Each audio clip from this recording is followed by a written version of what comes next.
वचन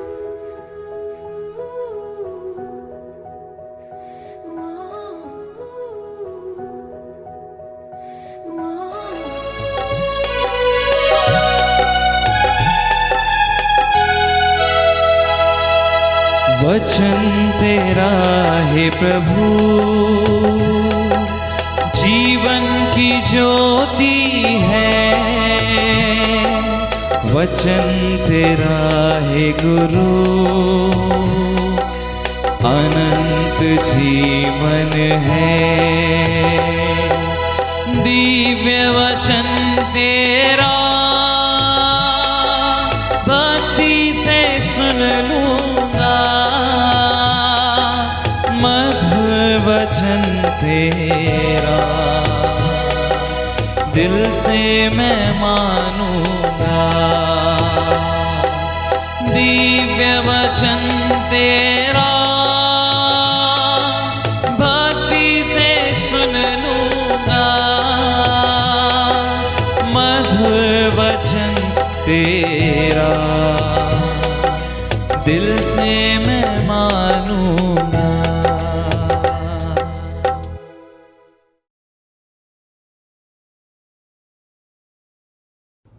संत मार्कुस के अनुसार सुसमाचार अध्याय 1 से अध्याय 6। ईश्वर के पुत्र ईसा मसीह के सुसमाचार का प्रारंभ नबी ईसायास के ग्रंथों में लिखा है। मैं अपने दूत को तुम्हारे आगे भेजता हूँ, वह तुम्हारा मार्ग तैयार करेगा। निर्जन प्रदेश में पुकारने वाले की आवाज़, प्रभु का मार्ग तैयार करो, उसके पथ सीधे कर दो। इसी के अनुसार यूहन्ना बपतिस्ता निर्जन प्रदेश में प्रकट हुआ, जो पाप क्षमा के लिए पश्चाताप के बपतिस्मा का उपदेश देता था। सारी यहूदिया और यरूशलेम के लोग यूहन्ना के पास आते और अपने पाप स्वीकार करते हुए यरदन नदी में उससे बपतिस्मा ग्रहण करते थे। यूहन्ना ऊँट के रोंों का कपड़ा पहने और कमर में चमड़े का पट्टा बांधे रहता था। उसका भोजन टिड्डियाँ और वन का मधु था। वह अपने उपदेश में कहा करता था, जो मेरे बाद आने वाले हैं वह मुझसे अधिक शक्तिशाली हैं। मैं तो झुककर उनके जूते का फीता खोलने योग्य भी नहीं हूँ। मैंने तुम लोगों को जल से बपतिस्मा दिया है, वह तुम्हें पवित्र आत्मा से बपतिस्मा देंगे। उन दिनों ईसा गलीलिया के नाजरत से आए। उन्होंने यरदन नदी में यूहन्ना से बपतिस्मा ग्रहण किया। वे पानी से निकल ही रहे थे कि उन्होंने स्वर्ग को खुलते और आत्मा को कपोत के रूप में अपने ऊपर आते देखा, और स्वर्ग से यह वाणी सुनाई दी, तू मेरा प्रिय पुत्र है।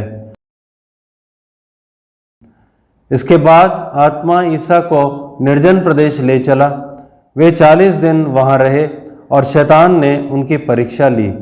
वे बनेले पशुओं के साथ रहते थे और स्वर्गदूत उनकी सेवा परिचर्या करते थे। यूहन्ना के गिरफ्तार हो जाने के बाद ईसा गलीलिया आए और यह कहते हुए ईश्वर के सुसमाचार का प्रचार करते रहे, समय पूरा हो चुका है, ईश्वर का राज्य निकट आ गया है, पश्चाताप करो और सुसमाचार में विश्वास करो। गलीलिया के समुद्र के किनारे से होकर ईसा ने सिमोन और उसके भाई अंद्रयास को देखा। वे समुद्र में जाल डाल रहे थे क्योंकि वे मछुए थे। ईसा ने उनसे कहा, मेरे पीछे चले आओ, मैं तुम्हें मनुष्यों के मछुए बनाऊंगा। और वे तुरंत अपने जाल छोड़कर उनके पीछे हो लिए। कुछ आगे बढ़ने पर ईसा ने जबेदी के पुत्र याकूब और उसके भाई यूहन्ना को देखा। वे भी नाव में अपने जाल मरम्मत कर रहे थे। ईसा ने उन्हें उसी समय बुलाया और वे अपने पिता जबेदी को मजदूरों के साथ नाव में छोड़कर उनके पीछे हो लिए। वे कफरनहूम आए। जब विश्राम दिवस आया तो ईसा सभागृह गए और शिक्षा देते रहे। लोग उनकी शिक्षा सुनकर अचंभे में पड़ जाते थे, क्योंकि वे शास्त्रियों की तरह नहीं बल्कि अधिकार के साथ शिक्षा देते थे। सभागृह में एक मनुष्य था जो अशुद्ध आत्मा के वश में था। वह ऊंचे स्वर से चिल्लाया, ईसा नाजरी, हमसे आपको क्या आप हमारा सर्वनाश करने आए हैं? मैं जानता हूं कि आप कौन हैं, ईश्वर के भेजे हुए परम पावन पुरुष। ईसा ने यह कहते हुए उसे डांटा, चुप रह, इस मनुष्य से बाहर निकल जा। ऊंचे स्वर से चिल्लाते हुए उससे निकल गया। सब चकित रह गए और आपस में कहते रहे, यह क्या है? यह तो नए प्रकार की शिक्षा है। वे अधिकार के साथ बोलते हैं, वे अशुद्ध आत्माओं को भी आदेश देते हैं और वे उसकी आज्ञा मानते हैं। ईसा की चर्चा शीघ्र ही गलीलिया प्रांत के कोने कोने में फैल गई। वे सभागृह से निकलकर याकूब और यूहन्ना के साथ सीधे सिमोन और एंद्रियुस के घर गए। सिमोन की सास बुखार में पड़ी हुई थी।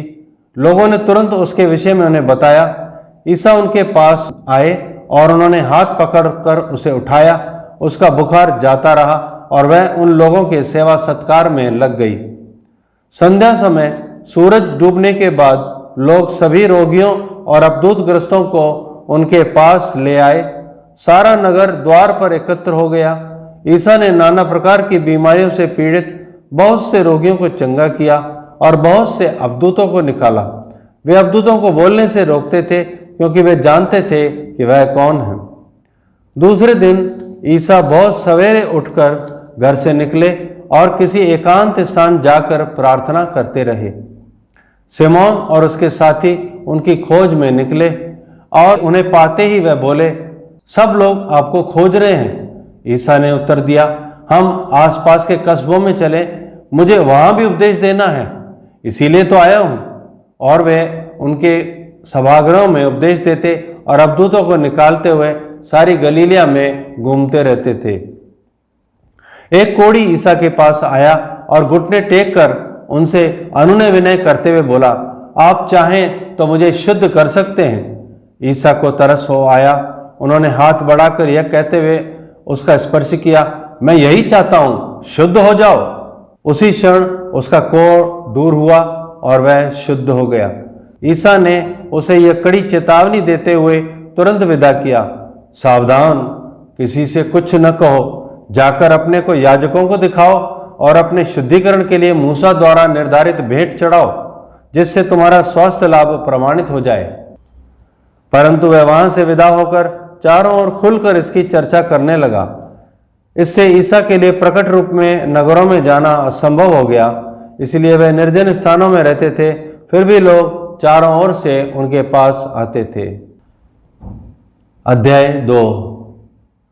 जब कुछ दिनों बाद ईसा कफरनहूम लौटे तो यह खबर फैल गई कि वे घर पर हैं, और इतने लोग इकट्ठे हो गए कि द्वार के सामने जगह नहीं रही।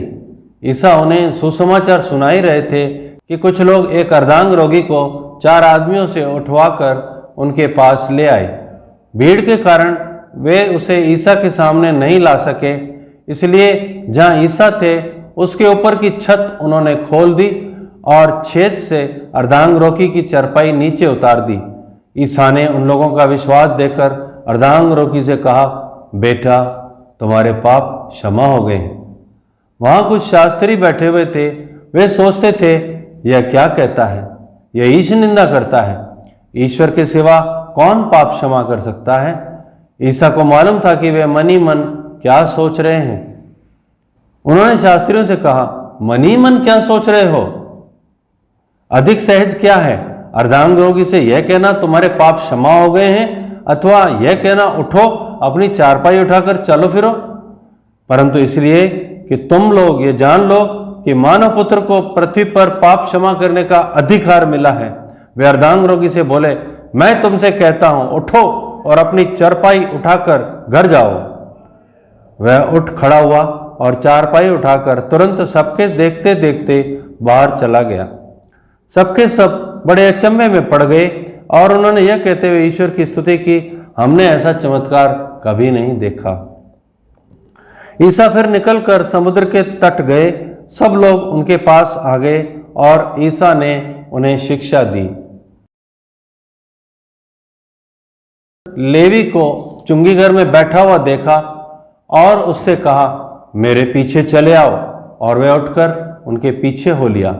एक दिन ईसा अपने शिष्यों के साथ लेवी के घर भोजन पर बैठे। बहुत से नाकेदार और पापी उनके साथ भोजन कर रहे थे, क्योंकि वे बड़ी संख्या में ईसा के अनुयायी बन गए थे। जब फरीसी दल के शास्त्रियों ने देखा कि ईसा पापियों और नाकेदारों के साथ भोजन कर रहे हैं, तो उन्होंने उनके शिष्यों से कहा, वे नाकेदारों और पापियों के साथ क्यों भोजन करते हैं? ईसा ने यह सुनकर उनसे कहा, निरोगियों को नहीं, रोगियों को वैद्य की जरूरत होती है। मैं धर्मियों को नहीं, पापियों को बुलाने आया हूं।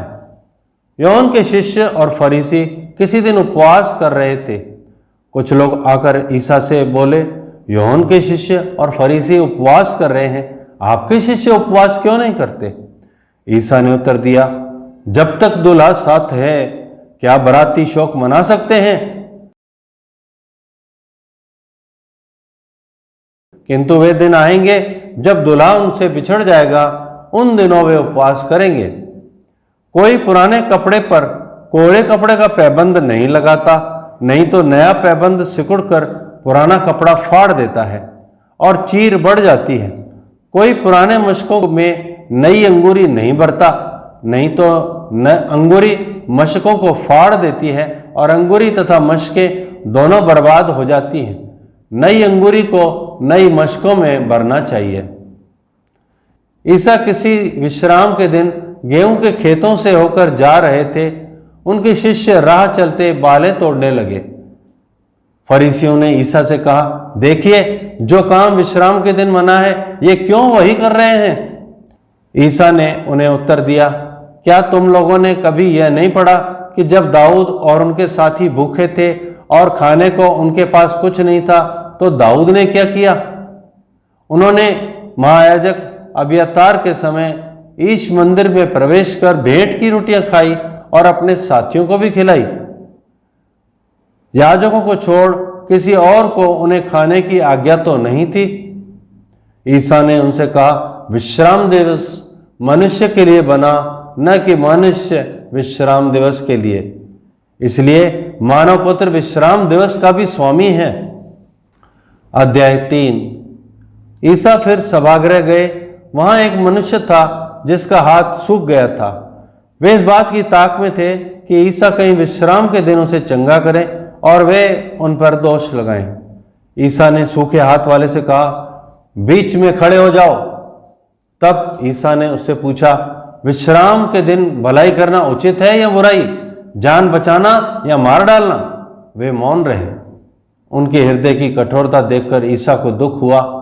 वह उन पर क्रोध भरी दृष्टि दौड़ाकर उस मनुष्य से बोले, अपना हाथ बढ़ाओ।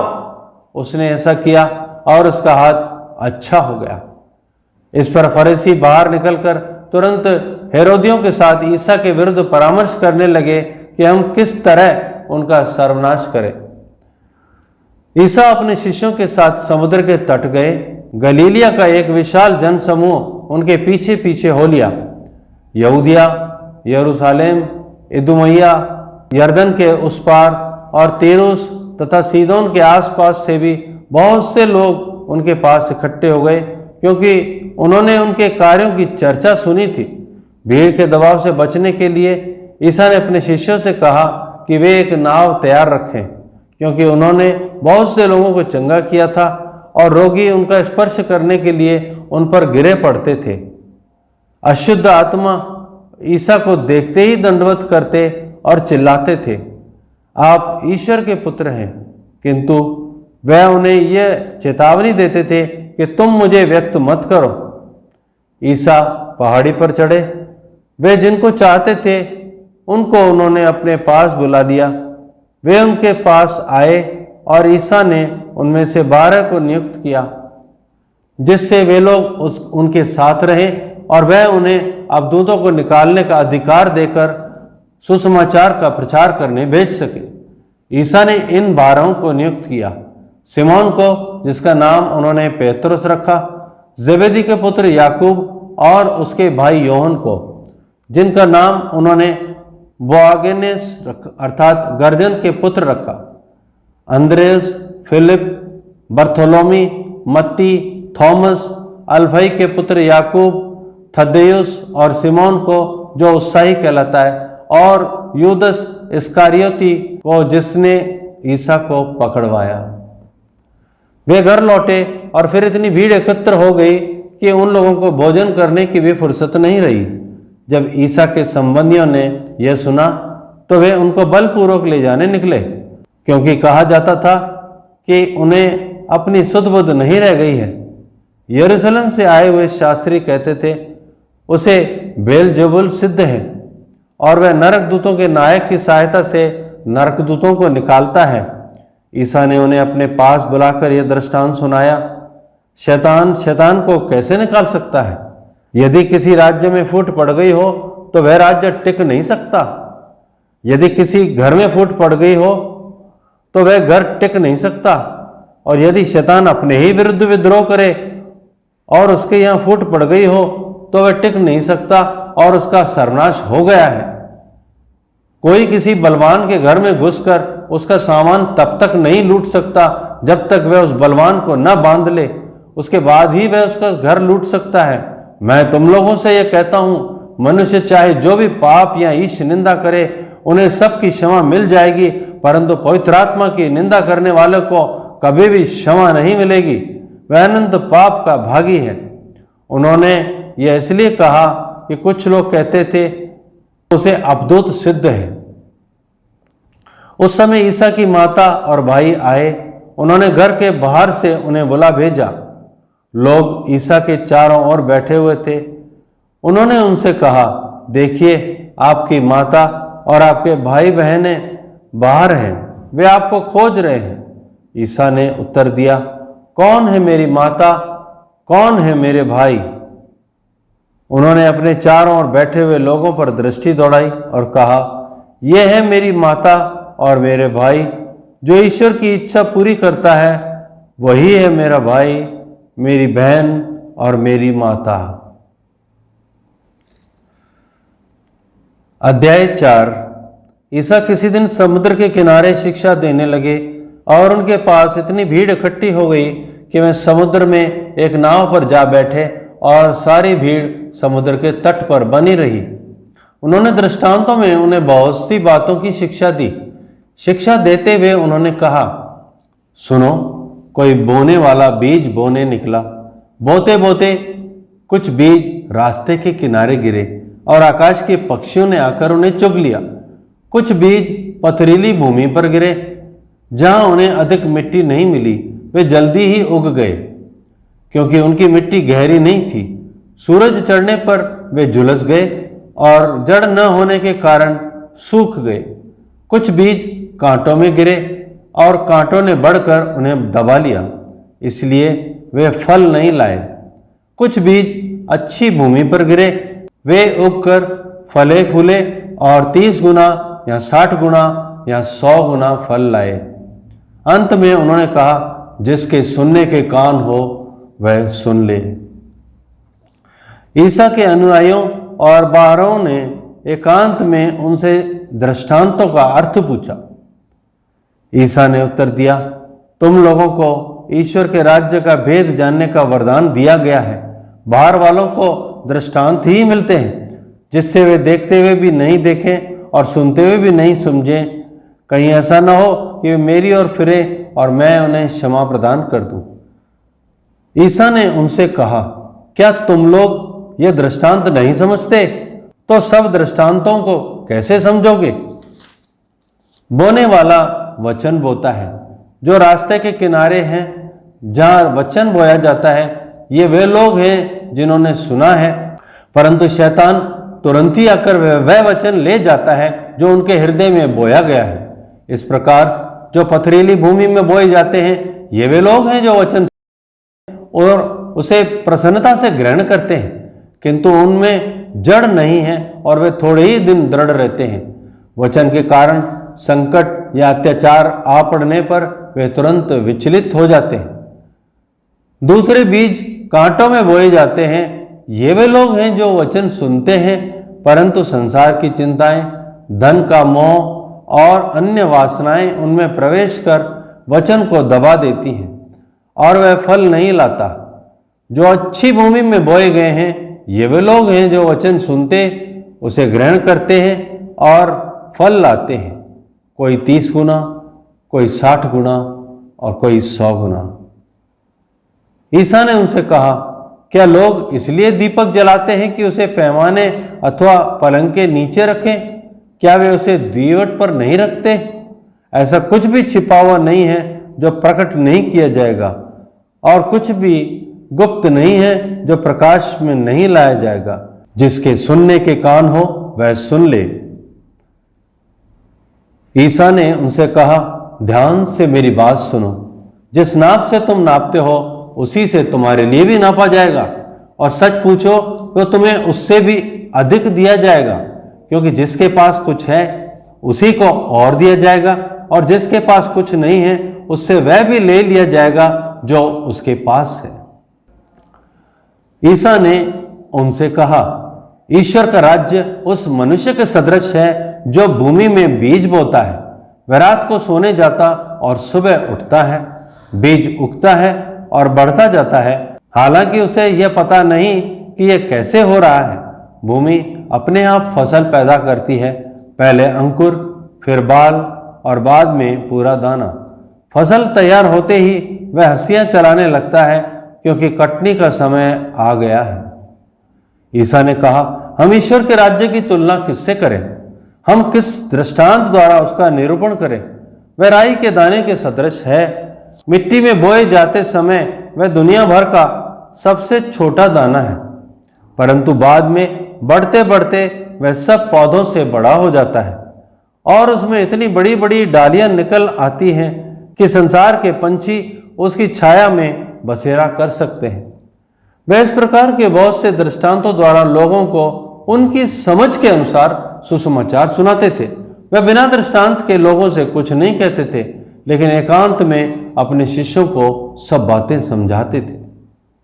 उसी दिन संध्या हो जाने पर ईसा ने अपने शिष्यों से कहा, हम उस पार चलें। लोगों को विदा करने के बाद शिष्य ईसा को उसी नाव पर ले गए जिस पर वह बैठे हुए थे। दूसरी नावें भी उनके साथ चली। उस समय एकाएक झंझावात उठा। लहरें इतनी जोर से नाव से टकरा रही थी कि वह पानी से भरी जा रही थी। ईसा दुम्बाल में तकिया लगाए सो रहे थे। शिष्यों ने उन्हें जगाकर कहा, गुरुवर, हम डूब रहे हैं, क्या आपको इसकी कोई चिंता नहीं? वे जाग गए और उन्होंने वायु को डांटा और समुद्र से कहा, शांत हो, थम हो जा। वायु मंद हो गई और पूर्ण शांति छा गई। उन्होंने अपने शिष्यों से कहा, तुम लोग इस प्रकार क्यों डरते हो? क्या तुम्हें अब तक विश्वास नहीं है? उन पर भय छा गया और वे आपस में यह कहते रहे, आखिर यह कौन है? वायु और समुद्र भी इनकी आज्ञा मानते हैं। अध्याय 5। वे समुद्र के उस पार गेरासेनियों के प्रदेश पहुंचे। ईसा जो ही नाव से उतरे, एक अवधूतग्रस्त मनुष्य मकबरों से निकलकर उनके पास आया। वह मकबरों में रहा करता था। अब कोई उसे जंजीर से भी नहीं बांध पाता था, क्योंकि वह बारंबार बेड़ियों और जंजीरों से बांधा गया था। किंतु उसने जंजीरों को तोड़ डाला और बेड़ियों को टुकड़े टुकड़े कर दिया था। उसे कोई भी वश में नहीं रख पाता था। वह दिन रात निरंतर मकबरों में और पहाड़ों पर चिल्लाता और पत्थरों से अपने को घायल करता था। वह ईसा को दूर से देखकर दौड़ता हुआ आया और उन्हें दंडवत कर ऊंचे चर्च से चिल्लाया, ईसा, सर्वोच्च ईश्वर के पुत्र, मुझसे आपको क्या? ईश्वर के नाम पर प्रार्थना है, मुझे न सताइए। क्योंकि ईसा उससे कह रहे थे, अशुद्ध आत्मा इस मनुष्य से निकल जा। ईसा ने उससे पूछा, तेरा नाम क्या है? उसने उत्तर दिया, मेरा नाम सेना है, क्योंकि हम बहुत हैं। और वह ईसा से बहुत अनुनय विनय करता रहा कि हमें इस प्रदेश से नहीं निकालिए। वहां पहाड़ी पर सुअरों का एक बड़ा झुंड चर रहा था। अब दूतों ने यह कहते हुए ईसा से प्रार्थना की, हमें सुअरों में भेज दीजिए, हमें उनमें घुसने दीजिए। ईसा ने अनुमति दे दी। तब अवधूत उस मनुष्य से निकलकर सुअरों में जा घुसे और लगभग 2000 का वह झुंड तेजी से ढाल पर से समुद्र में कूद पड़ा और उसमें डूबकर मर गया। सुअर चराने वाले भाग गए। उन्होंने नगर और बस्तियों में इसकी खबर फैला दी। लोग यह सब देखने निकले।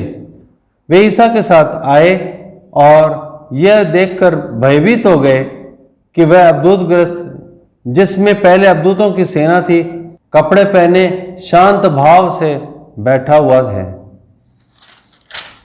जिन्होंने यह सब अपनी आंखों से देखा था, उन्होंने लोगों को बताया कि अवधूतग्रस्त के साथ क्या हुआ और सुअरों पर क्या क्या बीती। तब गेरासीनी ईसा से निवेदन करने लगे कि वे उनके प्रदेश से चले जाएं।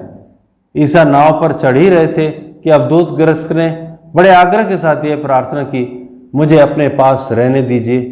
उसकी प्रार्थना अस्वीकार करते हुए ईसा ने कहा, अपने लोगों के पास अपने घर जाओ और उन्हें बता दो कि प्रभु ने तुम्हारे लिए क्या क्या किया है और तुम पर किस प्रकार कृपा की। वह चला गया और देकापुलिस में यह सुनाता फिरता कि ईसा ने उनके लिए क्या क्या किया था, और सब लोग अचंभे में पड़ जाते थे।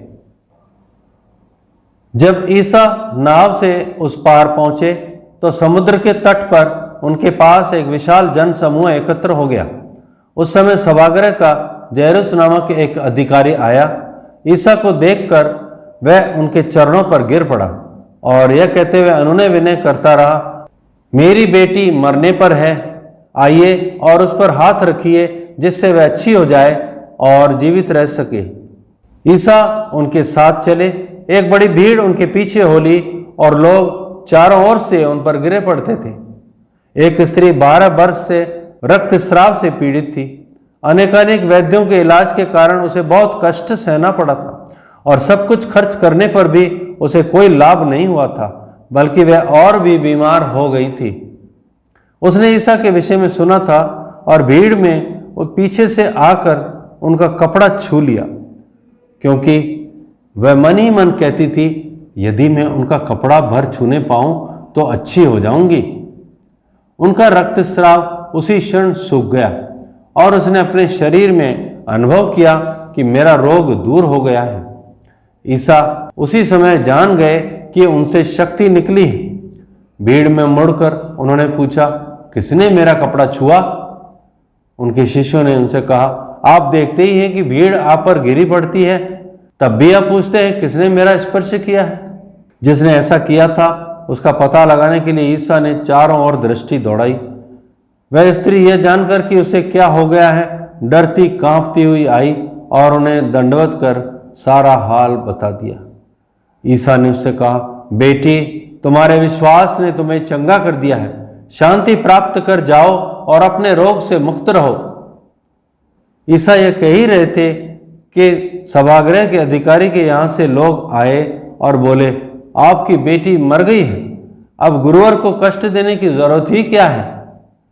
ईसा ने उनकी बात सुनकर सभागृह के अधिकारी से कहा, डरिए नहीं, बस विश्वास कीजिए।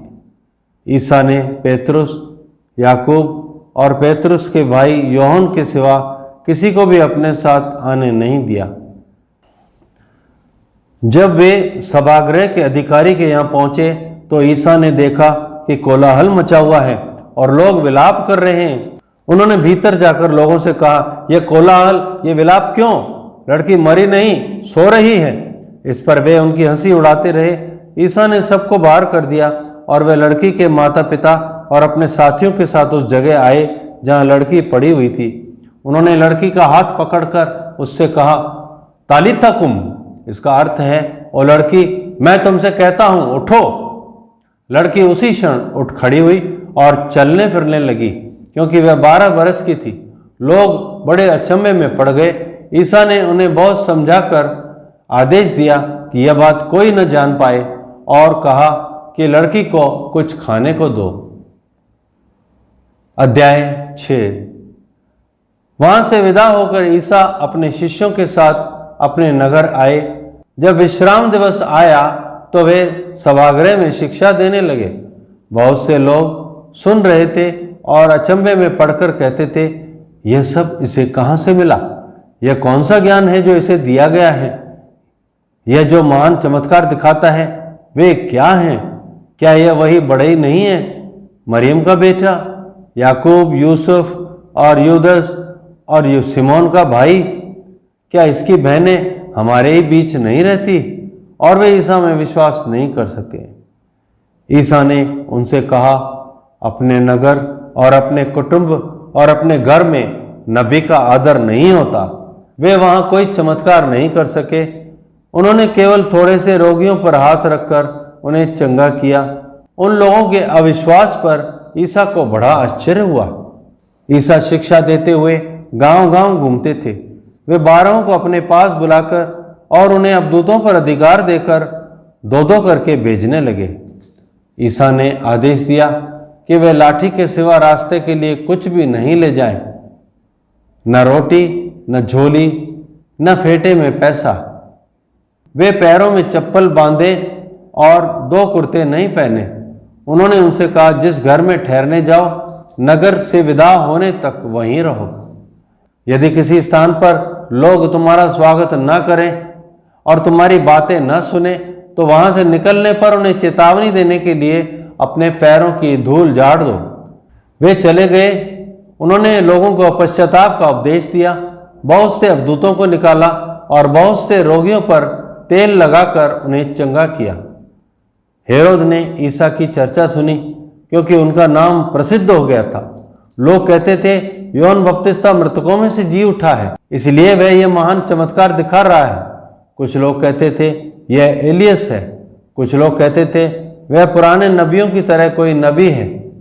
हेरोद ने यह सब सुनकर कहा, यह यूहन्ना ही है जिसका सिर मैंने कटवाया है और जो जी उठा है। हेरोद ने अपने भाई फिलिप की पत्नी हेरोदियास के कारण यूहन्ना को गिरफ्तार किया और बंदीगृह में बांध रखा था, क्योंकि हेरोद ने हेरोदियस से विवाह किया था और यूहन्ना ने हेरोद से कहा था, अपने भाई की पत्नी को रखना आपके लिए उचित नहीं है। इसी से हेरोदियस यूहन्ना से बैर करती थी और उसे मार डालना चाहती थी, किंतु वह ऐसा नहीं कर पाती थी, क्योंकि हेरोद यूहन्ना को धर्मात्मा और संत जानकर उस पर श्रद्धा रखता और उसकी रक्षा करता था। हेरोद उसके उपदेश सुनकर बड़े असमंजस में पड़ जाता था, फिर भी वह उसकी बातें सुनना पसंद करता था। हेरोद के जन्म दिवस पर हेरोदियस को एक सुअवसर मिला। उस उत्सव के उपलक्ष्य में हेरोद ने अपने दरबारियों, सेनापतियों और गलीलिया के रईसों को भेज दिया और गलीलिया के रईसों को भोज दिया। इस अवसर पर हेरोदियस की बेटी ने अंदर आकर नृत्य किया और हेरोद और उसके अतिथियों को मुग्ध कर दिया। राजा ने लड़की से कहा, जो भी चाहो मुझसे मांगो, मैं तुम्हें दे दूंगा। और उसने शपथ खाकर कहा, जो भी मांगो, चाहे मेरा आधा राज्य ही क्यों न हो, मैं तुम्हें दे दूंगा। लड़की ने बाहर जाकर अपनी मां से पूछा, मैं क्या मांगूं? उसने कहा, यूहन्ना बपतिस्मा का सिर। वह तुरंत राजा के पास दौड़ती हुई आई और बोली, मैं चाहती हूं कि आप मुझे इसी समय थाली में यूहन्ना बपतिस्मा का सिर दे दें। राजा को धक्का लगा, परंतु अपनी शपथ और अतिथियों के कारण वह उसकी मांग अस्वीकार करना नहीं चाहता था। राजा ने तुरंत जल्लाद को भेजकर यूहन्ना का सिर ले आने का आदेश दिया। जल्लाद ने जाकर बंदीगृह में उसका सिर काट डाला और उसे थाली में ले जाकर लड़की को दिया और लड़की ने उसे अपनी मां को दे दिया। जब यूहन्ना के शिष्यों को इसका पता चला तो वे आकर उसका शव ले गए और उन्होंने उसे कब्र में रख दिया। प्रेरितों ने ईसा के पास लौटकर उन्हें बताया कि हम लोगों ने क्या क्या किया और क्या क्या सिखलाया है। तब ईसा ने उनसे कहा, तुम लोग अकेले ही मेरे साथ निर्जन स्थान चले आओ और थोड़ा विश्राम कर लो, क्योंकि इतने लोग आया जाया करते थे कि उन्हें भोजन करने की भी फुर्सत नहीं रहती थी। इसलिए वे नाव पर चढ़कर अकेले ही निर्जन स्थान की ओर चल दिए। उन्हें जाते देखकर बहुत से लोग समझ गए कि वे कहाँ जा रहे हैं। नगर से निकलकर पैदल ही उधर दौड़ पड़े और उनसे पहले ही वहां पहुंच गए। ईसा ने नाव से उतरकर एक विशाल जनसमूह देखा। उन्हें उन लोगों पर तरस आया, क्योंकि वे बिना चरवाहे की भेड़ों की तरह थे और वे उन्हें बहुत सी बातों की शिक्षा देने लगे। जब दिन ढलने लगा तो उनके शिष्यों ने उनके पास आकर कहा, यह स्थान निर्जन है और दिन ढल चुका है, लोगों को विदा कीजिए, जिससे वे आसपास की बस्तियों और गांवों में जाकर खाने के लिए कुछ खरीद लें। ईसा ने उन्हें उत्तर दिया, तुम लोग ही उन्हें खाना दे दो। शिष्यों ने कहा, क्या हम जाकर 200 दीनार की रोटियां खरीद लें और उन्हें लोगों को खिला दें? ईसा ने पूछा, तुम्हारे पास कितनी रोटियां हैं? जाकर देखो। उन्होंने पता लगाकर कहा, 5 रोटियां और 2 मछलियां। इस पर ईसा ने सबको अलग अलग टोलियों में हरी घास पर बैठाने का आदेश दिया। लोग 100-100 और 50-50 की टोलियों में बैठ गए। ईसा ने वे 5 रोटियां और 2 मछलियां ले ली और स्वर्ग की ओर आंखें उठाकर आशीष की प्रार्थना पड़ी। वे रोटियां तोड़ तोड़ कर अपने शिष्यों को देते गए ताकि वे लोगों को परोसते जाएं। उन्होंने उन 2 मछलियों को भी सब में बांट दिया। सभी ने खाया और खाकर तृप्त हो गए।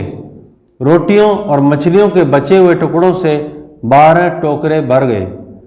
रोटी खाने वाले पुरुषों की संख्या 5000 थी। इसके तुरंत बाद ईसा ने अपने शिष्यों को इसके लिए बाध्य किया कि वे नाव पर चढ़कर इससे पहले उस पार बैतसैदा चले जाएं।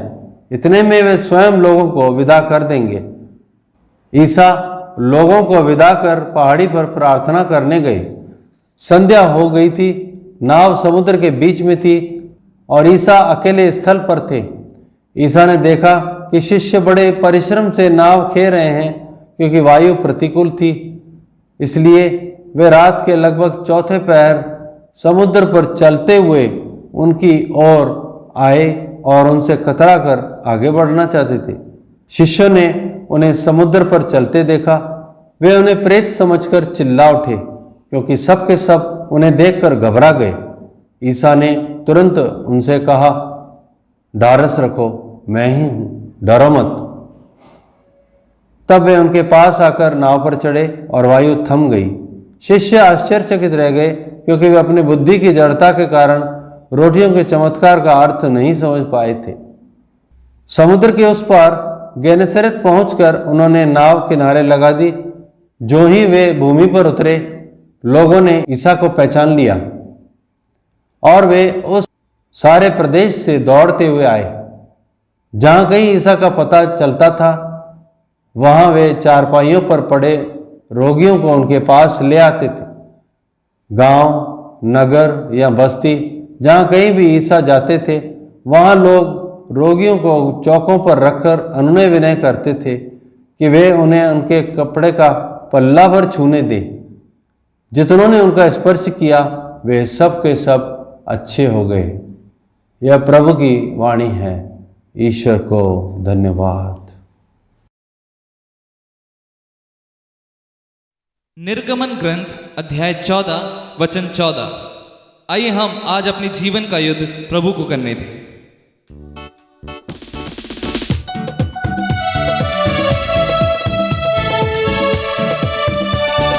प्रभु ही तुम्हारी ओर से युद्ध करेगा। प्रभु ही तुम्हारी ओर से युद्ध करेगा और तुम लोगों को कुछ भी नहीं करना पड़ेगा। और तुम लोगों को कुछ भी नहीं करना पड़ेगा।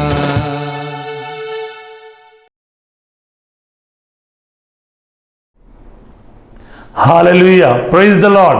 प्यारे भाई और बहनों, निर्गमन 14:14 में प्रभु कहते हैं, प्रभु की तुम्हारी ओर से युद्ध करेगा और तुम लोगों को कुछ भी नहीं करना पड़ेगा। हालेलुया।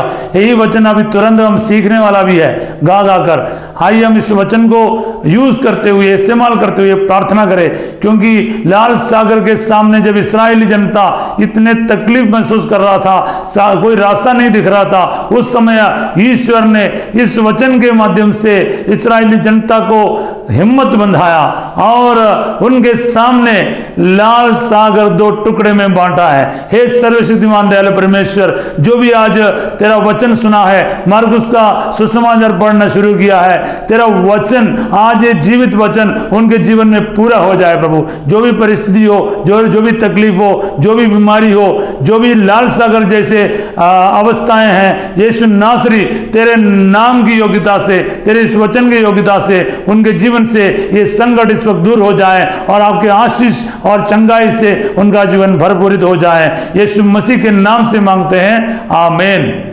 सर्वशक्तिमान ईश्वर पिता और पुत्र और पवित्र आत्मा आप सबको अपना आशीर्वाद प्रदान करें, आमीन। जय यीशु। God bless you.